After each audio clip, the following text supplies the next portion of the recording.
তোমারটা উত্তর দিয়ে দিই। সেটা হচ্ছে ভয়ঙ্কর অবস্থা আর প্রায় 10 বছর আগের থেকেই চলছে। তো এই ভয়ঙ্কর অবস্থা থেকে বাঁচতে হলে পুরো পলিটিক্যাল সাবজেক্টটাকে বাদ দিতে হবে শিল্পীদের, রাইট? এবং ডাইরেক্টর, প্রডিউসার, আর্টিস্ট এদেরকে পলিটিক্স সাবজেক্টটাকে বাদ দিয়ে চলচ্চিত্র নিয়েই ভাবনা যদি আমরা করি তাহলেই এই জায়গাটা ফ্রেশ থাকে।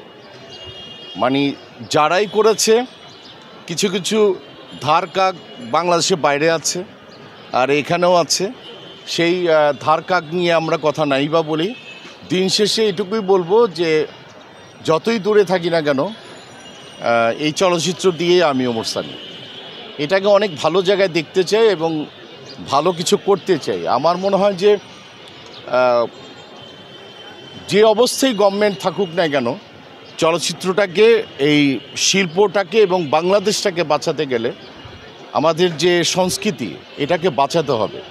কেউ যদি কোনো দিন ফিল করে যে ডেকে কোনো দায়িত্ব দেওয়ার দরকার নেই, আমার দায়িত্ব নেওয়ারও দরকার নেই, যে চলচ্চিত্র উন্নয়নের জন্য কি কি করা উচিত, আমার মনে হয় ডেফিনেটলি আমি থাকব।